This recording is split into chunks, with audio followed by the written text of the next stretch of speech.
Ora viva, seja bem-vindo ao Final Cut, podcast da Sports Seller. Já sabe, se não subscreveu, pode fazê-lo. Estamos no YouTube, na Apple e no Spotify. Ora, connosco hoje temos Carlos Bruno, especialista em performance. Foi durante 22 anos preparador físico no Sporting, entre outras funções, acredito. Também fundador do departamento de performance da Academia de Alcochete. Trabalhou com nomes como Cristiano Ronaldo, Nani, Peter Schmeichel, Nuno Mendes, entre outros tantos craques, onde veio à cabeça também Neymar, já fora do Sporting, também esteve na Arábia Saudita recentemente no Al Hilal. E, antes de mais, muito obrigado por estar aqui connosco. Obrigado. Por nos despender aqui um bocadinho do seu tempo. Pergunto-lhe, logo a abrir, o que é que neste momento está a fazer e o que é que procura para fazer nos próximos tempos? Pronto, neste momento estou numa pausa sabática, que me está a saber muito bem, sinceramente, porque como sabemos, o futebol é algo muito intenso, em que não há tempo livre, não há fins de semana, não há feriados, e estou à espera de aparecer um novo projeto, mas felizmente tenho já a possibilidade, digamos, de ter alguma capacidade de selecionar aquilo que pretendo fazer. Estou... Fruto das minhas vivências e da minha experiência, acho que o leque de opções se alargou em função dos trabalhos que eu posso abraçar, mas estou à espera, possivelmente no estrangeiro, mas não tenho nada ainda em concreto, mas é isso que pretendo fazer, possivelmente voltar ao estrangeiro. O futebol português é pródigo e fala-se muito de que tem os melhores jogadores do mundo, tem os melhores treinadores do mundo, também tem os melhores especialistas em performance do mundo. Eu vejo, eu conheço alguns, até pela minha vivência, de pessoas que estiveram em Portugal, preparadores físicos e não só, que hoje atualmente estão no Paris Saint-Germain, no Chelsea. Podemos também dizer que também temos os melhores especialistas em performance do mundo? Relativamente a essa questão, é uma boa questão. Acho que não nos diferenciamos assim tanto nessa área. Por exemplo, sem dúvida que os jogadores, os treinadores principais ou adjuntos são dos melhores do mundo. Na questão da performance, talvez fruto também da visão que nós temos relativamente a isso, ainda há, no meu entendimento, alguns maus entendimentos em relação a essa questão. Fruto digamos, da nossa filosofia de treino e de jogo e de metodologia. Acho que a esse nível, sinceramente, em Portugal não somos tão vanguardistas, digamos assim. Não estou a dizer que não existam bons preparadores físicos e que não se trabalhe bem nessa área, mas é algo em que, na minha opinião, não somos tão fortes quanto somos, como dizia, na questão dos jogadores de futebol e dos treinadores. Sim. A visibilidade não é a mesma, não é? Não é a mesma, claro, nada a ver, claro, não é? E quando se recupera, pode-se trabalhar uma vida e ser um excelente preparador físico e ninguém saber quem somos, a não ser, não é? Aquelas pessoas mais próximas, os jogadores, os treinadores no meio do futebol, não tem essa visibilidade, não tem esse impacto social que tem ser um treinador ou ser um jogador, não é? Mas também o preparador físico também tem muito a ver, com aquilo que é, muitas vezes, a recuperação de um jogador, certo? Também. Muitas vezes atribui-se ao departamento médico, recuperou muito bem, o departamento médico esteve muito bem, e há ali um trabalho também do preparador físico em consonância com o departamento médico. Sem dúvida. E muitas vezes os jogadores vão sempre para o departamento médico e não para sem dúvida. Ninguém faz nada sozinho, não é? Portanto, e uma das questões que eu falo muito hoje em dia é, por exemplo, enquanto que o cidadão comum, se fizer uma cirurgia ao joelho, seja qual for a lesão, o médico diz, isto agora anda de canadianas e passado um mês está bom, não é? Com um atleta, sim, com um jogador de futebol não pode ser assim. Portanto, depois a parte de recuperação funcional, não é? O return to play, até ele voltar a jogar, é uma parte decisiva, tão ou mais importante que a cirurgia. Portanto, isso é feito pelo departamento médico, mas também pelo preparador físico, não é? Há uma fase. Eu sou do tempo em que neste momento, felizmente, há muito mais fisioterapeutas no futebol. Eu sou do tempo em que havia muito poucos fisioterapeutas do futebol.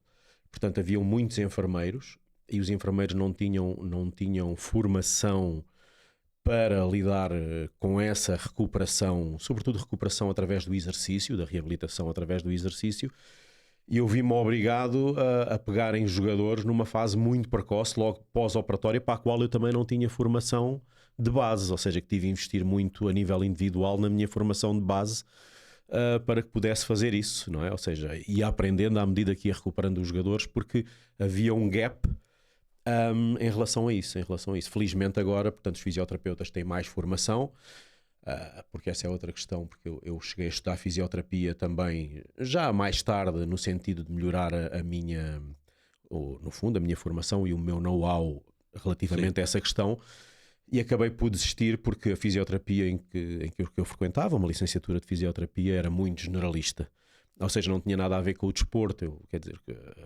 questões como é que se levantava um idoso acamado, etc. E eu dizia, pá, não é isto que eu preciso, não é? Estou no alto rendimento, portanto eu preciso de algo mais específico e direcionado para os atletas, que infelizmente em Portugal não há essa fisioterapia. Sim. Direcionada para o alto rendimento, não há. Depois há umas pós-graduações, há uma licenciatura, digamos assim, não existe. E portanto, mas para acabar essa questão, é essa questão do preparador físico ser parte integrante e muito importante na reabilitação plena de um jogador de futebol, é sem dúvida muito importante. Ora, vamos então aqui a talhar caminho, porque o Carlos tem muito para contar, 22 anos no Sporting, descontando já também a parte do trabalho na Arábia Saudita, que também já lá vamos, mas 22 anos de Sporting é obra, está, por exemplo, em 2 títulos do Sporting dos campeões nacionais, um deles que acaba um jejum enorme, sim. E já lá vamos a esse tempo, mas recuemos a 98, corrija-me se eu estou errado, foi quando entrou no Sporting, ou 97? Eu entrei em 98. Para a equipa de juvenis, portanto, para preparador físico do juvenis, de sub-16 e sub-17. Mas ainda nesse ano, foi o professor Rui Oliveira, que era alguém muito conhecido no âmbito da preparação física, da metodologia do treino, foi ele que me convidou e que criou um departamento de metodologia do treino. Ele estava na equipa principal e depois ali, a partir de meio do ano, puxou-me também, digamos, como adjunto dele para a equipa principal. Então eu tive uma dupla função logo nesse primeiro ano, juvenis, e equipa principal logo. Que contexto é que encontrou no Sporting? O Sporting que tinha na altura, hoje se calhar não está tanto na berra, se calhar está mais a do Benfica, por exemplo. Sim. Portanto, era um contexto... Mas era um contexto de campeões também, a nível da formação. Sim, ou seja... Formava campeões. Sim, o Sporting já tinha uma cultura de formação, sem dúvida, não é? Porque antes de haver academia já tinha tido os jogadores como o Figo, como o Simão Sabrosa, que eu ainda apanhei, mas já na equipa A, que depois foi vendido para o Barcelona. Portanto, sempre teve uma cultura de formação. O problema é que essa cultura de formação se baseava muito no recrutamento. O Sporting era de longe o melhor clube no recrutamento, fruto do trabalho do Aurélio Pereira. Uhum. Mas depois ficava por aí porque as condições de trabalho e metodológicas e de organização eram muito, muito pobres, quase ao nível de um clube de hoje em dia da Distrital. Não é? Eu lembro que nós, por exemplo, no juvenis, em que eu treinava jogadores como Beto na baliza, Carlos Martins, Miguel Garcia, Hugo Viana, Quaresma, portanto, jogadores de excelência que vieram a dar grandes jogadores, o Lourenço também. Nós chegámos, no inverno treinávamos na relva, no campo número 2, mas às escuras porque o campo não tinha luz, portanto isto no Sporting, e mais 2 vezes na Mosgueira, com um campo pelado. Eu chamava-lhe, o campo era pedrado porque aquilo era muito rijo e cada bola que saía do campo nunca mais a víamos porque já estavam ali à espera para apanhar a bola e nunca mais víamos, e às vezes quando chegávamos ao autocarro já tinha sido assaltado. Portanto, e estas eram as condições em que treinávamos, portanto, num clube com a grandeza do Sporting, não é? Que memórias é que trazem essa geração? É uma geração campeã, né? Disse aí nomes, alguns deles de topo. Sim, aliás, sim. Todos eles chegaram ao patamar sénior, uns ainda mais longe, né? Sim. Quaresma, se calhar é a cabeça desse grupo. Que memórias é que tem dessa gente? São boas memórias, obviamente. Eles eram muito novos, eu também. Aqui sim, esta é a equipa campeã, se não estou a erro. Exatamente, esta é a equipa campeã, em que ali vê-se 3 desses jogadores que eu estava a falar, não é? Temos ali o Hugo Viana em cima à direita, depois o Beto, Paulo Bento e o Quaresma. Portanto, e 3 desses jogadores, eu estou ali à direita, 3 desses jogadores tinham vindo comigo da formação, portanto eu tinha trabalhado com eles no juvenis. Eles eram muito novos também aí.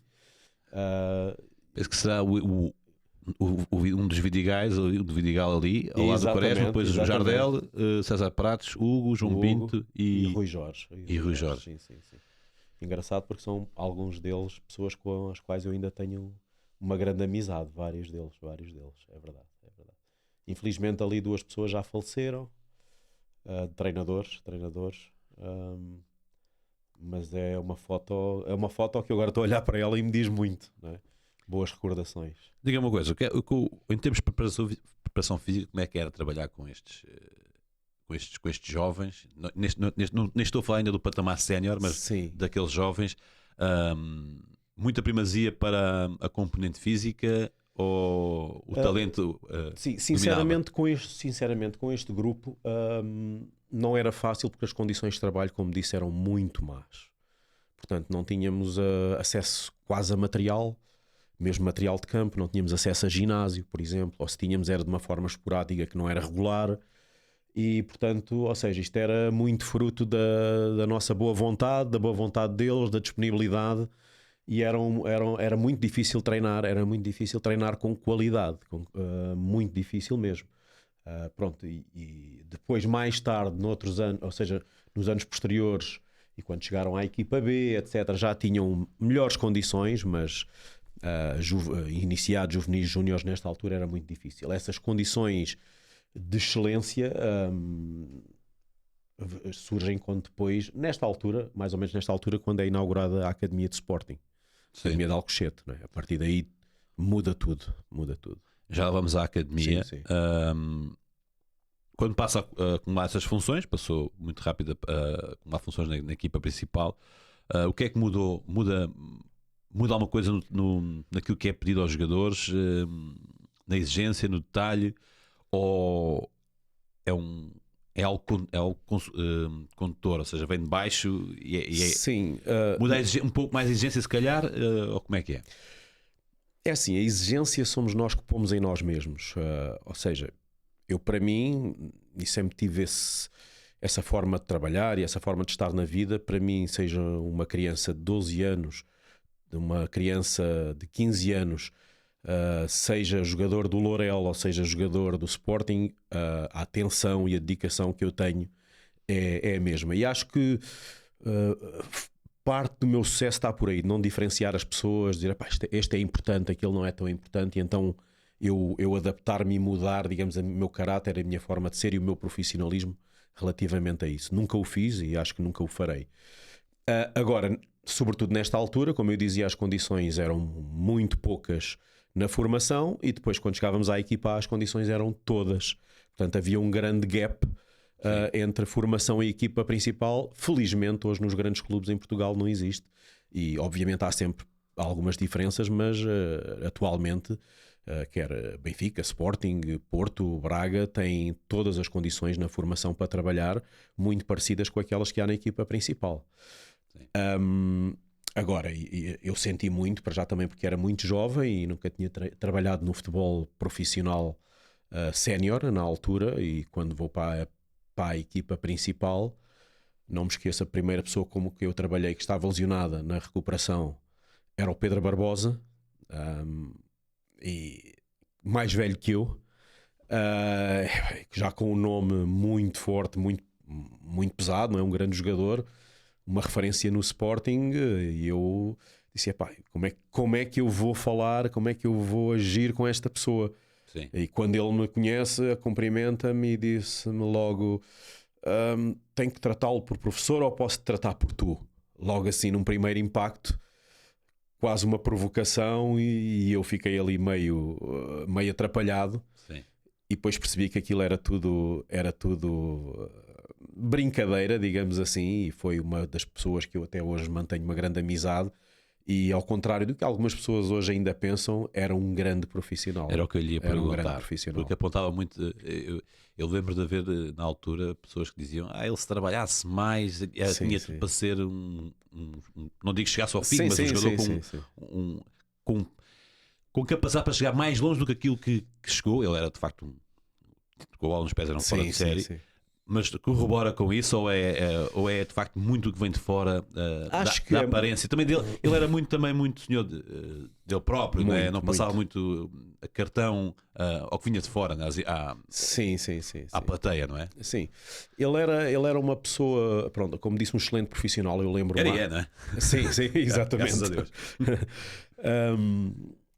Ele era um excelente profissional. Eu lembro-me de situações em que nós, a equipa estar a perder jogos, etc. E depois os treinos seguintes dessa semana são treinos muito pesados, sobretudo os primeiros treinos da semana, em que os jogadores vêm cabisbaixos, em que aqueles que estão mais insatisfeitos começam a aparecer e a criar problemas.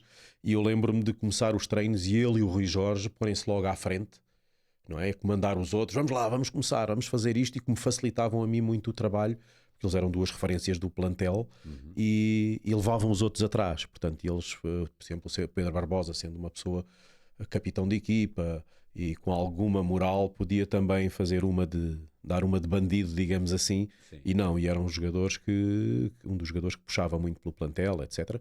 Agora sempre foi uma pessoa com uma personalidade forte, vincada, e que... Que idade tinha? Eu? O Carlos, sim. Na altura. 26, 27 anos, por aí, sim. Como é que foi receber falou em nomes fortes? Este é um balneário com nomes fortíssimos. Sim, não é? sim. João Vieira Pinto, que dispensa Sim, apresentações. sim. Mário Jardel, por exemplo. Sim. E tinha antes de Jardel, por exemplo, Peter Schmeichel. Como é que foi trabalhar com Peter Schmeichel, receber Peter Schmeichel em Alvalade, um homem que já tinha ganho tudo, não é? Sim, foi algo inesquecível. Inesquecível porque ele era uma referência, e ainda é, não é? Era uma referência. Tinha acabado de ser campeão europeu. Depois, pela compleição física dele, eu lembro-me que estávamos a estagiar nas Caldas da Rainha e tivemos um treino na Benedita. Nunca mais me esqueço, só por causa dele. E então ele tinha chegado de viagem e disseram-me: ele vem cansado da viagem, o primeiro treino que ele vai fazer é contigo, aqui um treino mais de readaptação, recuperação, etc. Portanto, e lá andava eu a correr à volta do campo com ele. Parecia o pai e o filho, não é? Porque ele era gigante. Aí lembro-me de estar a alongar e pegar numa perna dele, e uma perna dele pesava, tinha o peso da perna de dois jogadores, e era impressionante. Ele era um gigante e era uma pessoa também com uma personalidade. Era muito boa pessoa, mas em campo era irrascível. Portanto, enquanto nos 90 minutos de jogo era insuportável, fora disso era uma pessoa de excelente trato e uma referência para os outros também. E lidar com o Mário Jardel? O Jardel Tinha que ser gerido com pinças ou também também quando estava lá era um profissional? Não era. O Jardel tinha um dom que era marcar golos. Portanto, acho que se o Jardel fosse, digamos, tivesse um estilo de vida normal, vamos dizer assim, não é? Não precisava de ter uma dieta XPTO, nem um descanso XPTO, mas fosse uma pessoa com um estilo de vida normal, tinha chegado... Não sei onde é que ele tinha chegado, porque ele chegou ao que chegou com um nível de vida com um estilo de vida completamente antagónico àquilo que até o comum dos mortais deve fazer, quanto mais um atleta. Portanto, como é público, não é? Ele teve problemas com álcool, com drogas, etc. Portanto, ele nessa altura já o tinha e, portanto, ele em termos de profissionais não era um bom profissional, fruto dessas dependências que ele trazia, que era muito complicado. Mas, no entanto, enquanto pessoa, o seu caráter era uma pessoa... Era bom, tinha um fundo bom, e talvez por ele ter esse fundo bom é que também se deixava influenciar por algumas pessoas, fora do futebol, etc.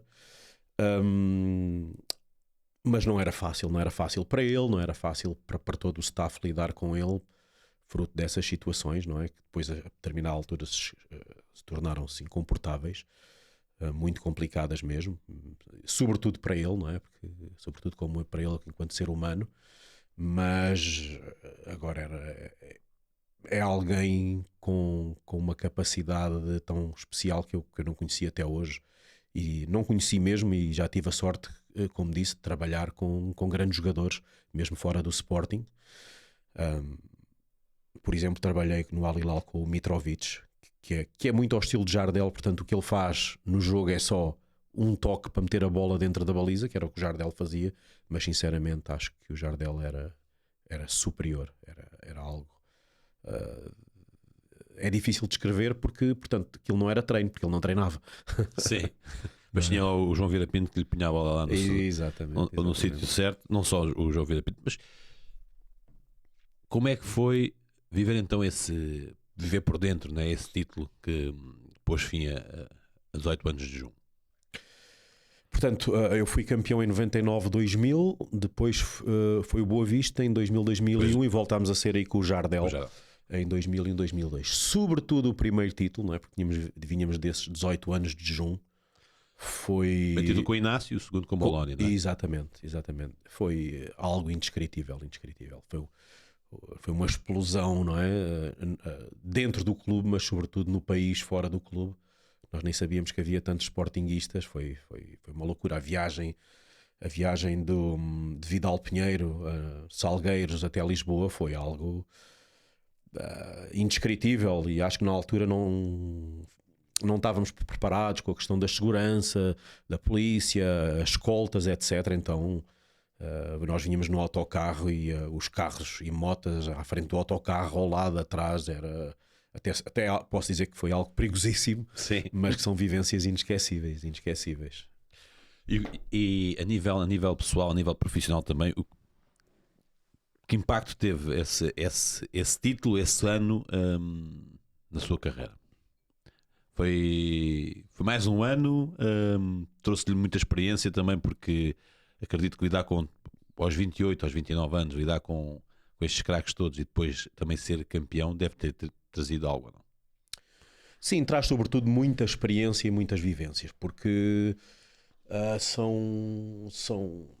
foram tempos muito estressantes, no bom sentido, não é? Porque, ou seja, nós naquelas últimas jornadas lidar com a possibilidade de sermos campeões, ou seja, toda a gente com o stress, com os nervos à flor da pele, etc. Traz-nos muita pressão, mas também depois nos traz muitas vivências e muita experiência para o futuro.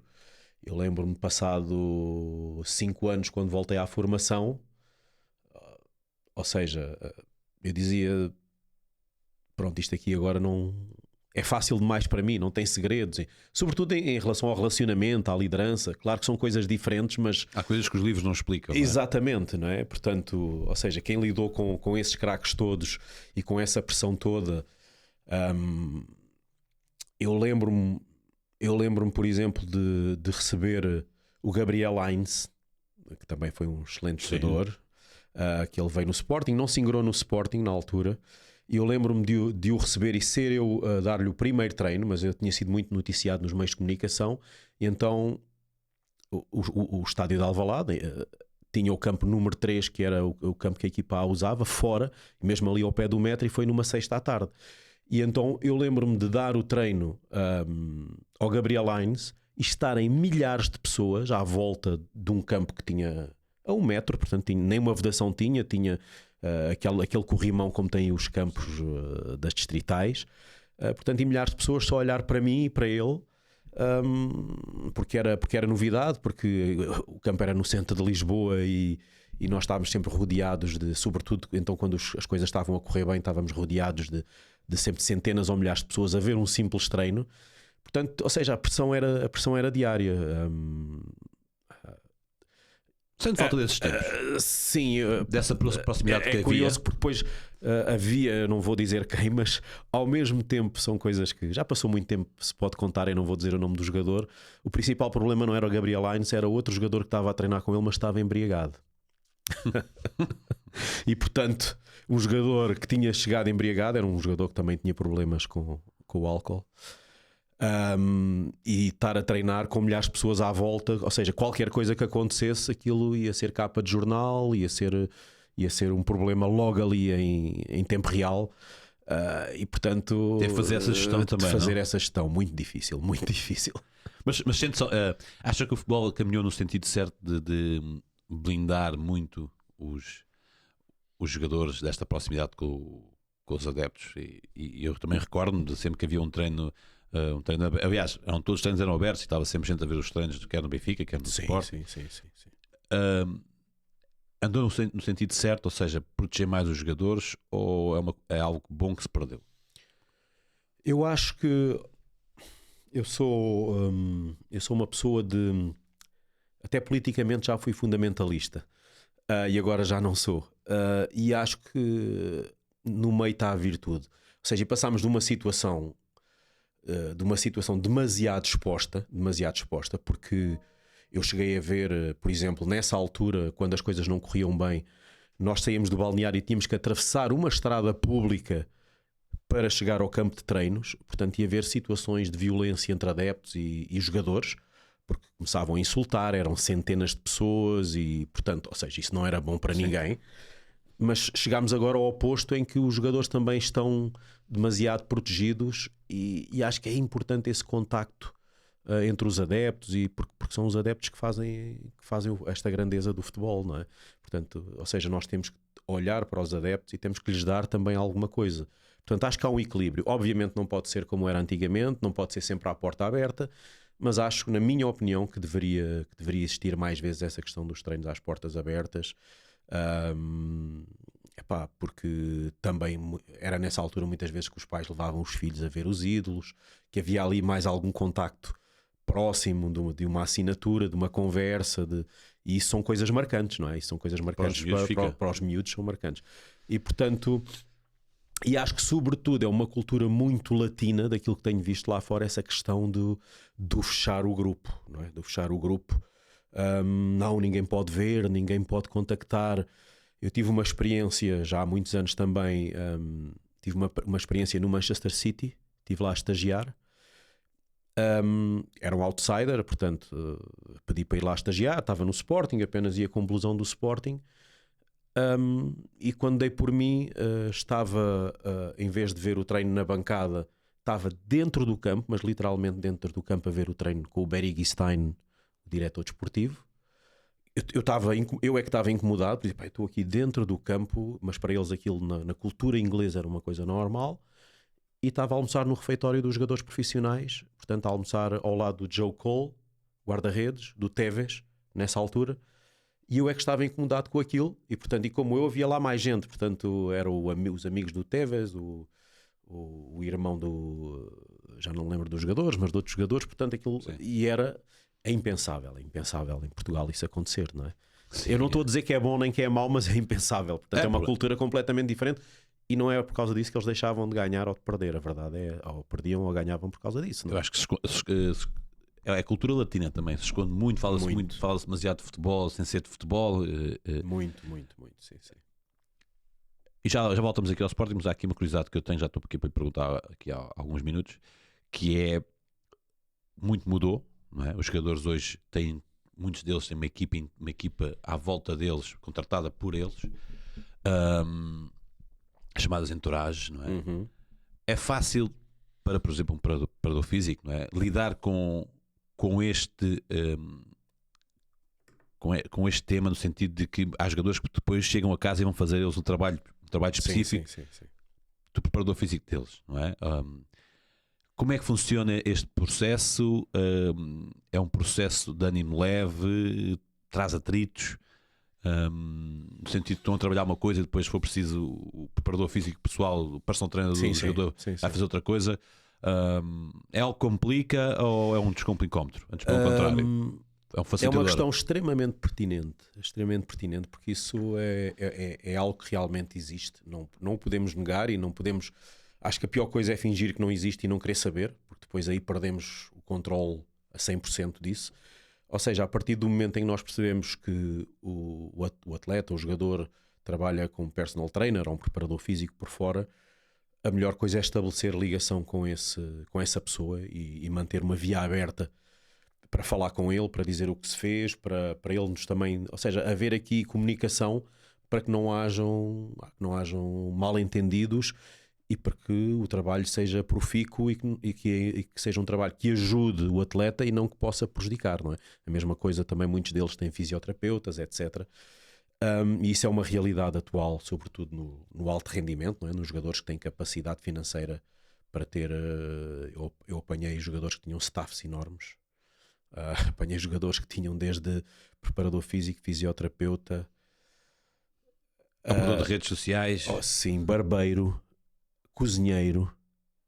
Vou dizer aqui uma engraçada, um deles até tinha um psiquiatra, não psicólogo, psiquiatra. Mas há aqui este é um problema, não é? Porque muitas vezes imagino, por exemplo, até antes da pré-época, não é? Aquele período em que eles se preparam fisicamente antes de começar a pré-época, sem dúvida, de chegarem sobrecarregados já de esforço físico, ou isso não acontece? Acontece. Esse pode ser um grande problema, porque, ou seja, abriu-se aqui um nicho de mercado para essas pessoas que estão no seu direito de querer ganhar a sua vida como preparador físico ou fisioterapeutas. E, ou seja, eles têm que a qualquer momento, e muitas vezes são muito úteis, atenção, mas outras vezes também, ou seja, muitos deles trabalham à hora. Mais eu trabalho, mais ganho. Sim. Então, muitas vezes estes jogadores que já têm épocas desportivas extremamente sobrecarregadas, em que o descanso é fundamental, ou seja, essas pessoas influenciam-nos, e depois também há uma cultura de redes sociais que o jogador A faz, que o jogador B faz, e então os outros também quase que se veem obrigados por essa cultura que foi criada de fazer também ter alguém, e muitas vezes quando eles deviam estar a descansar estão a treinar, porque o descanso é algo fundamental no alto rendimento. Podemos treinar muito bem, podemos comer muito bem, mas se não houver descanso, e neste momento o grande problema dos jogadores de alto rendimento, porque jogam várias vezes por semana, todas as equipas grandes, seja de Portugal ou de Espanha ou da Arábia Saudita, jogam várias vezes por semana. O problema é mesmo a questão da recuperação e do descanso. E por mais meios de recuperação XPTO que possam existir, não é? Aparecem sempre aí grandes novidades relativamente à recuperação. A maioria delas são marketing, são vendas que se quer fazer. Há uma que é fundamental e que é milenária e tem milhões de anos, não é? Em nós, que é o sono e é o descanso normal de qualquer pessoa, que deve dormir 8 horas por dia. Um jogador profissional deve dormir até mais, não é? Portanto, e se calhar a hora que ele devia estar a descansar ou fazer uma sesta, está no ginásio a treinar com alguém. Portanto, isso pode ser contraproducente. E se calhar um desses grandes exemplos, se calhar deviam ter mais em conta, e o Carlos trabalhou com ele, ainda ele muito jovem, ainda franzino, Cristiano Ronaldo. Sim. Como é que foi apanhar o Cristiano Ronaldo? Apanhou-o ainda na formação? Ou seja, apanhei-o já quando eu estava na formação nos juvenis, mas ele estava nos iniciados. Eu, portanto, tinha contacto com ele, mas não o treinava diretamente, e apanho-o já na equipa principal, ainda muito novo. Portanto, ainda franzino, não é? Muito franzino. Mas muito forte, ou não? Sim, já muito potente, portanto, ou seja, os genes estão lá, os genes estavam lá, não é? A qualidade genética estava lá relativamente às qualidades físicas, que depois, associado à sua mentalidade e à sua capacidade de trabalho, deu no que deu, não é? E ao seu talento, obviamente, mas já notava uma vontade muito grande, que eu na altura até achava excessiva, dele querer trabalhar e de querer melhorar. Era incrível. Já tinha que mandar para casa, mas... Sim, eu lembro-me, por exemplo, quando logo ali no início da academia, em que tínhamos grandes condições e tínhamos o ginásio da equipa A, e ao lado, separava ali uma porta pelo departamento médico, tínhamos o ginásio da formação. E ele já estava na equipa principal, mas como ele queria sempre fazer o trabalho extra dele, e o treinador principal, nessa altura o Boloni, proibiu de ir ao ginásio. E então ele, às escondidas de toda a gente, fugia para o ginásio da formação, que era do outro lado e não estava lá ninguém da equipa principal a controlar, e lá fazia o trabalho dele, ainda à maneira dele, não é? Muito inexperiente. E eu lembro-me de ir para lá e para o controlar, dizer, pá, não faças isso, faz mais aquilo, e depois às vezes dizer, pá, já chega, hoje já chega, vai-te embora, amanhã há mais e tal. Mas era a vontade dele em trabalhar. Ainda lembro-me, até tenho algumas fotos que lhe tirei nessa altura, que era, digamos, era um trabalho às escondidas que ele fazia Porque, Da cabeça dele, ou já muito- havia ali orientação? Não, ou seja, a vontade era dele e ele, "Epá, já que ninguém me quer que eu vá ao ginásio, vou eu por mim. Eu preciso. Eu quero melhorar, eu quero ser melhor, então eu tenho que. Muitas vezes ele queria ficar lá fora a bater livros ou a fazer remates, mas o treinador não deixava. E aí era algo que, se ele fosse para o campo sozinho, toda a gente. Ele não tinha. Na altura não tinha, não tinha moral Não nenhuma, tinha moral, não é? mandavam-no embora. Sim. Mas ali no ginásio, como havia um ginásio paralelo da formação e que ele sabia que não era visto, ele ia para lá treinar por ele. E eu dizia, pá, ele tem que estar acompanhado porque não é bom ele treinar por ele, pode estar a fazer alguma coisa que em vez de o ajudar o vá prejudicar, não é? Então eu ia para lá ajudá-lo, ajudá-lo e balizar as coisas que ele fazia para ele não fazer nenhuma asneira, mas pronto, ele já tinha essa mentalidade e que tem até hoje, não é? E que tem até Esperavam hoje. que ele Não. chegasse. Não. Obviamente era um jogador já com um talento enorme. Era um jogador que nós sabíamos que dificilmente ficaria no Sporting, que iria para um campeonato melhor, para um clube maior, mas que chegasse a estes patamares, ninguém poderia dizer, porque ele atingiu um nível. É difícil dizer que é o melhor jogador de sempre, mas depois com a longevidade que tem, etc., é algo incrível. Portanto, o chegar a um nível muito elevado, sim senhor, era provável, era muito provável, apesar de eu ter trabalhado com outros jogadores que tinham um nível muito parecido com o dele e que depois não chegaram se calhar nem a um nível razoável, digamos assim. Mas ele chegou a um nível que ninguém podia prever, não é? E com Estamos tantas a falar de um épocas tempo em que consecutivas. tinha saído, por exemplo, da Academia do Sport, tinha saído um menino chamado Dani, não é? Tinha Por exemplo, outro sim, Quaresma, não é? Se calhar sim. o Cristiano Ronaldo nem era na altura aquele que. O Fábio Paim. O Fábio Paim, sim. Muitos jogadores, eu lembro-me de, possivelmente, que ninguém conhece o Altair Júnior, que era um brasileiro que veio viver para Portugal e que tinha um talento enorme ali na idade de iniciado, juvenil, ao nível de Cristiano Ronaldo e o Fábio Paim, e todos esses, portanto, infelizmente para eles e para o clube, não chegaram longe, né? Não chegaram longe. Acontece, há sempre um ou outro que Sim, fica pelo caminho. É um longo percurso, é muito difícil nós, apesar do talento que eles podem ter aos 13, 14 anos, dizer este vai ser jogador, aquele não vai. É muito difícil, muito difícil. É um longo percurso. O Cristiano tinha que se desemparar, não é? E aqueles jogadores em que tinha que dizer para bora lá, vamos trabalhar. Qual deles é que se calhar para si te traz mais orgulho na existência, naquilo que foi puxar por ele para ele se tornar um craque? Nem todos gostam de ginásio, por exemplo. Sim, né? E preparação física não é só ginásio, também é preciso dizer. Sim, claro. Há vários jogadores que eu, apesar de não terem atingido alguns deles um nível elevadíssimo, mas que chegaram a ser profissionais e fizeram boas carreiras. Por exemplo, um grande amigo e uma pessoa muito próxima do Cristiano Ronaldo neste momento é o CEO do Al Nassr, o Semedo. Se eu tivesse que... Eu não gosto de individualizar, porque isto não é uma corrida de 100 metros, o primeiro, o segundo e o terceiro, Sim. mas talvez o melhor profissional de sempre que eu apanhei. Portanto, muito ao estilo do Cristiano Ronaldo. Sem a visibilidade do Cristiano Ronaldo, obviamente, mas um indivíduo, um profissional de mão cheia, que também o difícil...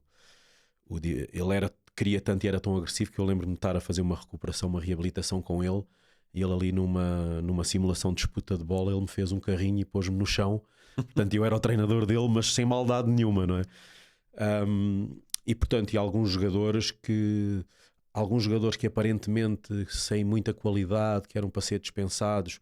Por exemplo, lembro-me o Guilherme Ramos, que nem titular era e agora fez carreira na Alemanha, no Hamburgo, depois esteve no Santa Clara na época passada.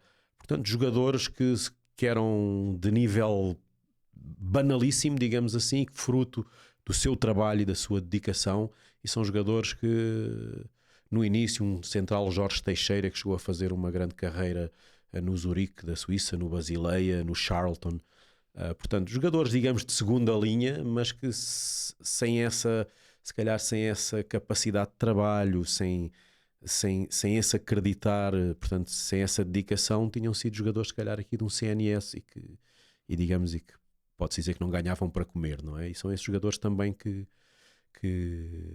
me deixam muito orgulhoso. Porque, pronto, claro, obviamente toda a gente fala nos Quaresmas, nos Cristianos, nos Nanis, não é? Mas esses são a exceção. É possível ser um grande jogador sem muito trabalho? Isto vem ao encontro daquilo que sempre, aquele debate que existe eterno, que é o Ronaldo é o melhor do mundo porque trabalha muito, o Messi é porque tem muito talento, mas eu duvido que o Messi, se ele trabalhasse muito, mas não chegaria, porque há muitos jogadores que com o talento desses dois que não chegam lá nem perto. Sim. Hoje, há 30 ou 40 anos, e eu tive essa conversa até com jogadores que foram jogadores de Sporting, por exemplo, e que há 30 ou 40 anos o talento chegava. Portanto, eu tive conversa com um jogador, o Mário Jorge, não sei se lembram, o Mário Jorge, que foi um bom jogador de Sporting, chegou ao nível de seleção nacional, de pé esquerdo, que ele dizia que Carlos, eu era um jogador sem vontade, mas pronto, a minha qualidade chegava, eu não precisava treinar muito. Eu hoje em dia, porque eu trabalhei com ele no Sporting, eu com a minha forma de ser e de estar no treino, se eu fosse jogador agora, eu não chegava a lado nenhum. É impossível. Ou seja, hoje em dia tem que se aliar ao talento o trabalho. E muitas vezes porque está há vários fatores envolvidos, não se chega lá. Portanto, se for só o trabalho sem talento, obviamente, o nível é elevadíssimo, também não se chega. Há mínimos, mas só o talento hoje em dia é impossível. Fábio Paim é um exemplo? Sim, o Fábio Paim é um exemplo. Quem diga que era melhor que o Cristiano, não é? Pronto, isso melhor que o Cristiano é muito difícil. Não era melhor que o Cristiano, lá está, eu não gosto de fazer essas comparações, sim. Mas era sem dúvida um indivíduo com um talento enorme, mas fruto da sua... Ou seja, era uma pessoa muito pouco comprometida, portanto era talento puro e trabalho zero, como ele próprio reconhece.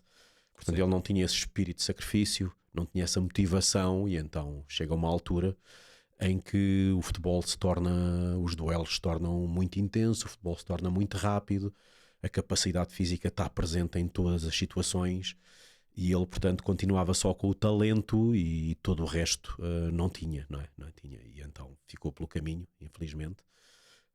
Eu costumo dizer, até também pelas minhas experiências, que não é quem pode que lá chega, que chega quem quer muito. Sem dúvida, eles sem dúvida. Passam por muita coisa, os jogadores de futebol que chegam longe passam por muita coisa que, se fosse só talento, não iam sem alcançar. Dúvida, sem dúvida. Vamos dar aqui um saltinho, até porque não temos assim tanto tempo para conversar. Eu confesso que estaríamos aqui à vontade, pelo menos 3 horinhas a falar tudo aquilo que eu queria falar com o Carlos, mas vamos aqui a esse salto qualitativo que o Sporting deu e já aqui o Carlos disse, com o aparecimento, com o surgimento da Academia de Alcochete. Já falou desse impacto, mudou muita coisa. Eu quero que especifique um pouco mais o que é que mudou e como é que foi depois criar esse departamento de performance no Sporting, e qual é que foi a visão para que as coisas melhorassem. Sim, eu penso que a Academia Sporting mudou tudo no clube, na formação do clube e na formação do país, na formação dos jogadores de futebol. Ou seja, passou-se apenas do talento e de uma metodologia esporádica e casual para algo mais estruturado e direcionado. Ou seja, as condições tiveram uma melhoria de 100%, portanto passámos a ter uma academia de nível mundial. Tive a sorte de já visitar muitas academias em todo o mundo, Inglaterra, França, Espanha, Itália, etc. Portanto, tivemos algo de excelência. E depois também tivemos que nos organizar, porque não existia em Portugal, ou seja, organizar em termos estruturais e em termos estratégicos e em termos metodológicos. Ok, agora temos os jogadores e temos as condições, como é que vamos organizar isto? Porque no passado, por exemplo, o treinador do Sub-14 treinava de uma maneira, o treinador do Sub-15 treinava de outra, o do Sub-16, se quisesse, não treinava, vamos dizer assim. Portanto, não havia linhas orientadoras, não havia uma metodologia, não havia um caminho. Não é aquilo que se chama o Long-Term Player Development, portanto, que é o desenvolvimento do jogador a longo prazo, não existia. Era algo que se ia fazendo. Portanto, não havia uma lógica de trabalho. E a partir daí nós tivemos que pensar, sentar-nos e organizar tudo. E não havia em Portugal. O Benfica hoje em dia é uma academia de referência mundial, mas digamos também bebeu da nossa experiência, porque eles depois vieram uns anos atrás de nós, ou seja, profissionais que migraram, não é? Vários, não é? Portanto, e aí inteligentemente o Sporting, fruto das instabilidades diretivas, etc., iam saindo pessoas, muitos conflitos, muitos despedimentos, e o Benfica, com uma estratégia muito importante, diz: pá, estes sabem tudo, estes estão à nossa frente, fizeram primeiro, então vamos buscá-los. E isso foi também um dos segredos, não só esse, mas um dos segredos para agora o Benfica ser uma academia de referência mundial. Portanto, e nós tivemos que nos organizar. Houve pessoas muito importantes no processo: o Aurélio Pereira no recrutamento, o Pedro Milhomens na direção da academia, o Jean Paul na direção técnica, na parte da metodologia de treino e na parte técnica de coordenação dos treinadores. E criou-se uma área que não existia em Portugal, que era uma área de desenvolvimento físico, uma área de performance, que fui eu que a partir daí saí da equipa principal, convidado pelo Pedro Milhomens, e comecei a trabalhar essa vertente na formação. E portanto, foi algo que na minha opinião era extremamente importante, e ainda é, porque conforme falávamos no início, não havia essa cultura em Portugal. Ou seja, também havia uma cultura em Portugal que o treino... e ainda há um pouco, não é? A questão da periodização tática, etc., que o treino tem que ser 100% específico. Portanto, o treino, se não tiver bola, já não é treino de futebol. Não é? Criou-se esse mito, não é? Não é? Pois aqueles chavões, não é? Não sei se foi o Mourinho que disse, e depois vão buscar essas coisas, que o pianista não corre à volta do piano, não é? Não, o pianista está a tocar no piano, portanto, Sim. Uma analogia que não se pode correr. E atenção, eu acho que... Mais uma vez, eu acho que há alguma razão. Eu não defendo, por exemplo, outras metodologias que ainda existem, infelizmente, em que o trabalho físico é completamente separado e não tem qualquer ligação com o contexto técnico-tático. Isso é impensável. Mas há coisas que são fundamentais para o desenvolvimento do atleta, tal e qual como há o desenvolvimento mental, psicológico, técnico, físico, também há o desenvolvimento... físico, fisiológico, e que tem que ser separado, sobretudo no alto rendimento. O jogador já está num patamar tão elevado que, se eu não separar esses fatores, ele não melhora. Portanto, nem sempre tem que ser tudo integrado. Contextualizado tem que haver muito, obviamente, mas não tem que ser sempre. Não tem que ser sempre. Portanto, e sobretudo os nossos jogadores, não é? A nossa morfologia enquanto portugueses não era de jogadores extremamente fortes fisicamente, como os ingleses ou como os alemães, não é? Esses países do norte da Europa. Portanto, isso era algo que, se nós não tínhamos que criar de alguma forma. E aí a questão do trabalho de força que nós implementámos na academia, que fomos pioneiros nisso, com a questão de, ou seja, no ginásio, lá está, é algo que aparentemente não é específico, mas quer dizer, um velocista nos 100 metros também corre.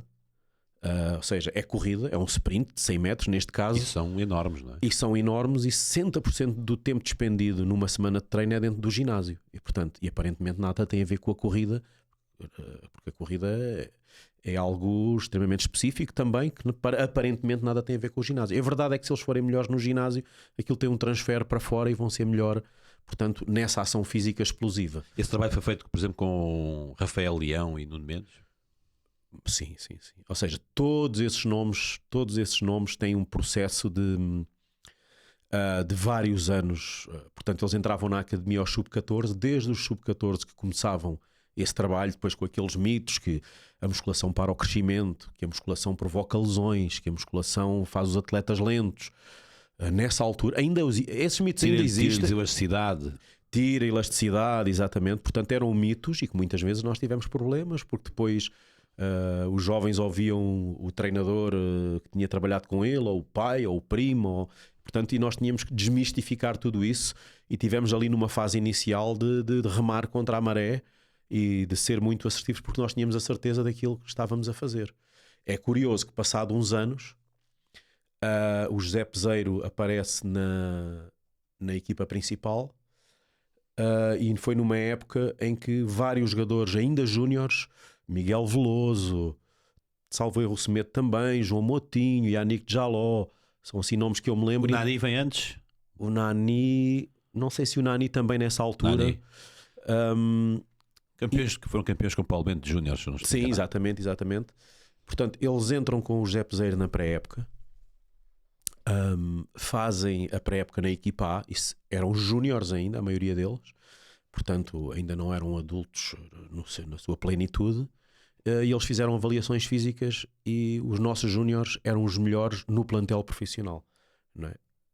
Faziam um trabalho de ginásio e os atletas deles num determinado exercício, por hipótese, faziam com 20 ou 30 quilos e no dia a seguir estavam cheios de dores musculares, e os nossos faziam com 70 ou 80 e no dia a seguir estavam aptos para treinar. E eu lembro do José Peseiro falar nisso: isto é impressionante, eu não percebo, estes miúdos vêm daqui, portanto, porque esses miúdos beberam de vários anos de uma cultura de trabalho e desenvolvimento físico que não é melhor nem pior do que as outras áreas, é fundamental, tal como as outras áreas de desenvolvimento físico, técnico, mental. Portanto, e a partir dessa altura, muitos treinadores que eu me lembro que tinham esse estigma, muitos jogadores também tinham esse estigma, ou seja, foi algo que ultrapassámos e que hoje em dia muitos deles reconhecem, e muitos deles depois foram trabalhar para equipas que os treinadores não eram apologistas desse tipo de trabalho, e eles faziam por eles, porque era outra coisa que nós fazíamos ao longo dos anos. Os jogadores trabalhavam tanto connosco, ou seja, e não queríamos criar os jogadores robôs, digamos assim, ou seja, eles percebiam o porquê das coisas e eles próprios tinham a capacidade de fazer por eles.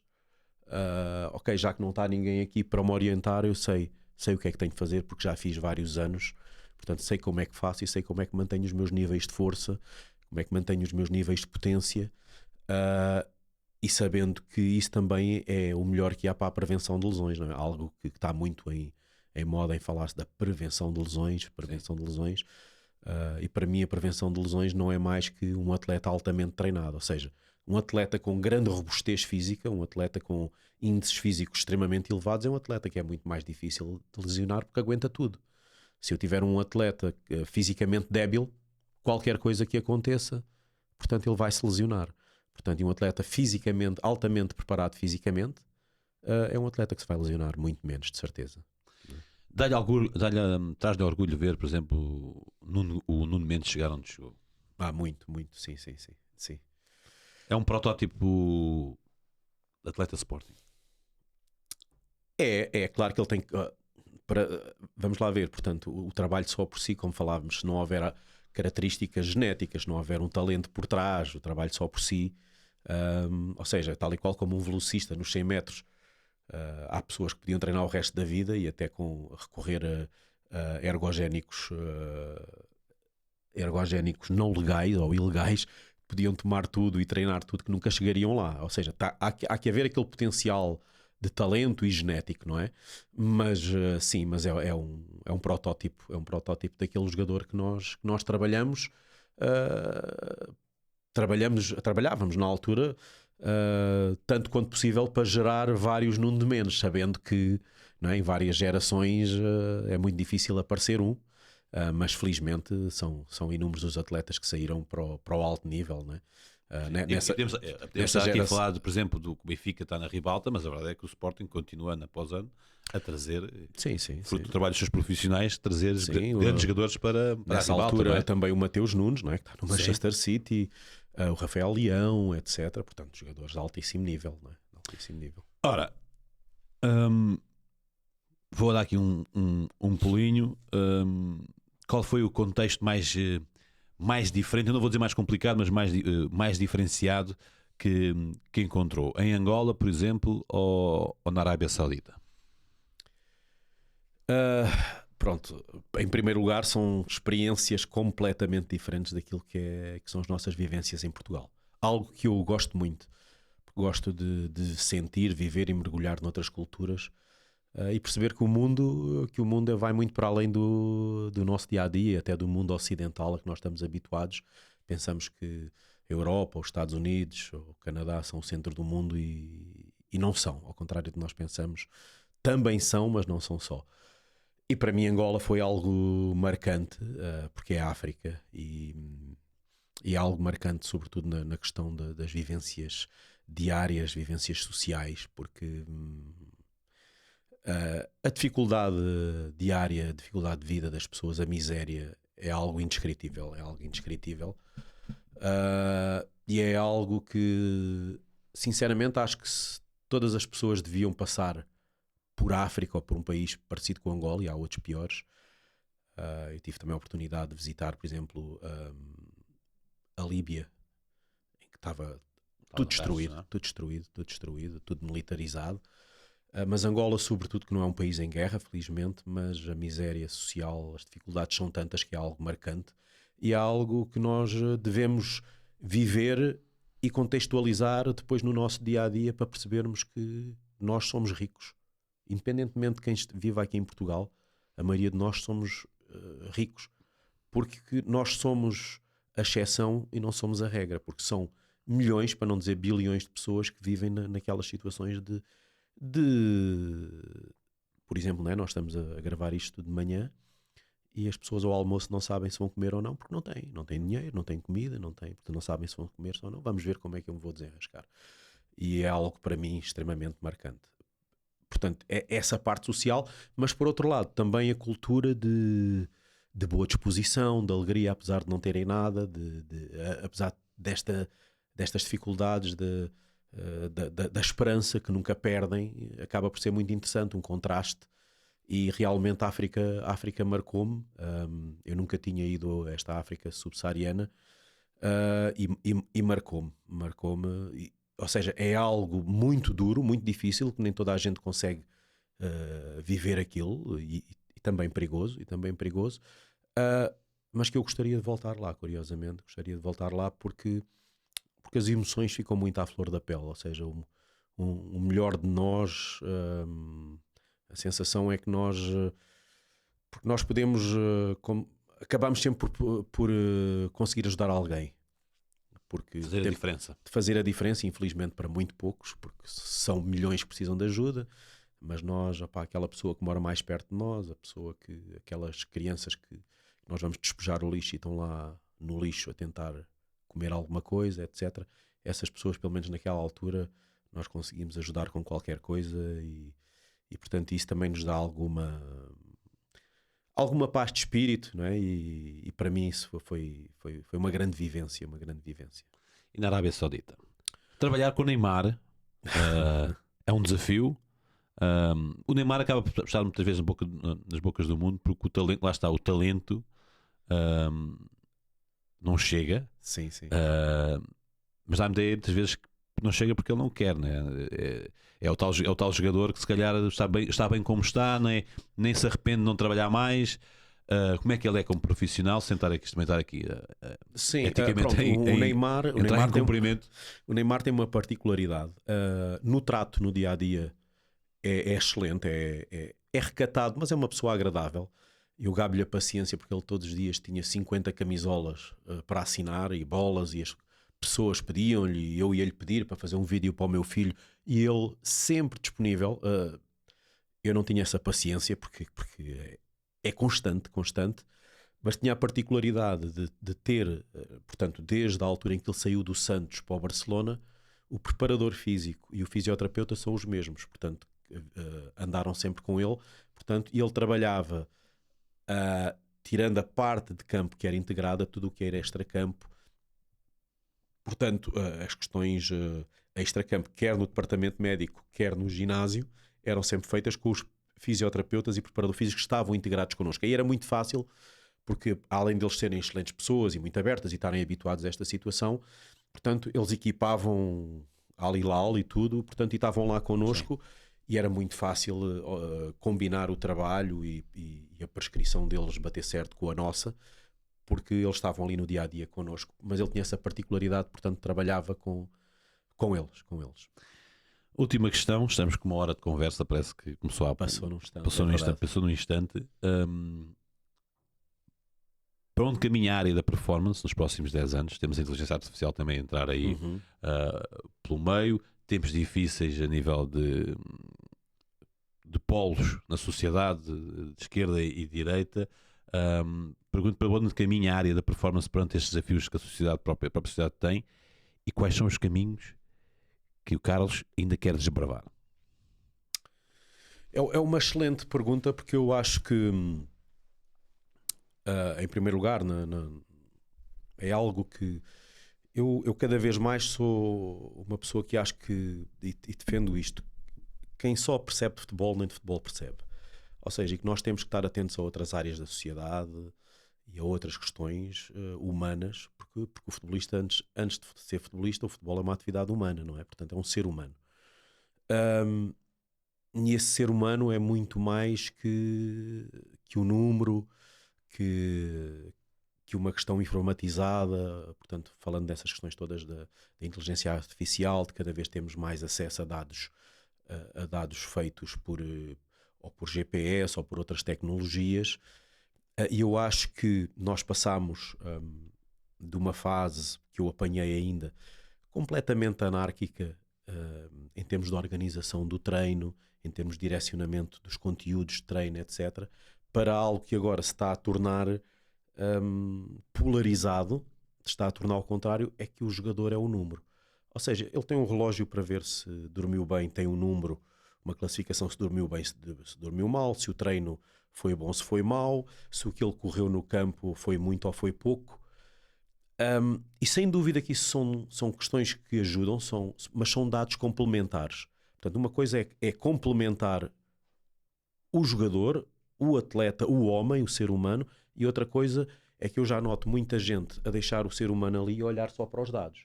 E o ser humano pode-me estar a dizer, não, mas diz aqui que... Portanto, e nós somos muito mais do que um número. Não é? E muitas vezes eu vejo hoje em dia o fisiologista, o preparador físico, a ser um treinador de secretária. Ou seja, portanto, ele faz uma colheita de dados diários, né? O questionário pré-treino, o questionário pós-treino, os dados do GPS, a monitorização do sono, tem uma panóplia de números. E então aquilo dá um produto, eu misturo aquilo tudo, não é? Sai uma coisa e o jogador é aquilo. E não é. Portanto, eu já tive o ridículo até de pessoas que defendem isto, dizer que o futuro das contratações no futebol vai ser através dos dados de GPS. Portanto, eu não vejo o rendimento esportivo do jogador em campo, não é? Não, fez X acelerações, fez X high speed running, etc. Não, este é para contratar. Portanto, o futebol não é atletismo, não é?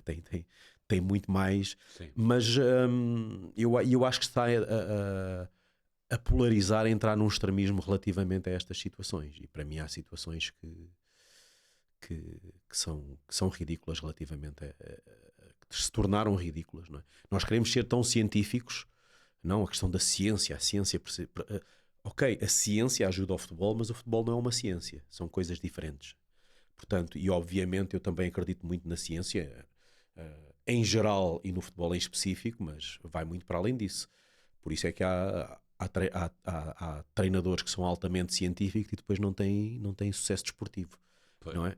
E eu apanhei outros que de científico tinham zero e fruto só das suas vivências, das suas experiências. Atenção, eu não estou a defender que deve ser só isso, mas conseguiram chegar ao alto nível e serem campeões em determinados contextos extremamente difíceis, só fruto das suas vivências e em que competiam com outros que são altamente científicos. E, portanto, a sua capacidade, o seu cheiro de balneário, portanto, isso são coisas que não vêm no computador e que eu acho que são extremamente importantes, sobretudo num desporto coletivo como o futebol, que nós temos um plantel de 22, 25, 26 jogadores e quando os treinadores dizem eu trato todos igual, isso é um erro tremendo, porque eles são todos diferentes. São todos diferentes. Muito diferentes, muito diferentes. O que é que lhe falta desbravar? O que é que me falta desbravar? Eu sinceramente tive uma experiência agora no Neon, na Arábia Saudita, em que informalmente, fruto da pessoa que me levou, o Rodrigo Magalhães, que era o que ia assumir a direção da formação da academia, ou seja, o Benfica não o deixou sair na altura e só conseguiu sair passado um ano. Sim. Então eu tive que assumir essa função que não era o que estava previsto e foi algo que me obrigou a sair da caixa, portanto a pôr cá para fora coisas que eu tinha dentro de mim, fruto das minhas vivências, mas que não utilizava porque estava na área da performance, portanto que é uma área muito restrita e que digamos que já não tem segredos para mim. E foi algo que eu fiz e que sinto que saiu bem e tive feedbacks muito positivos. Ou seja, que me vejo no futuro, entre outras possibilidades, digamos, a abraçar um projeto desses, ou seja, que a minha experiência seja mais para além da área da performance, porque senti que tenho essa capacidade e gostei de o fazer, não é? Porque no fundo é um desafio, diferente.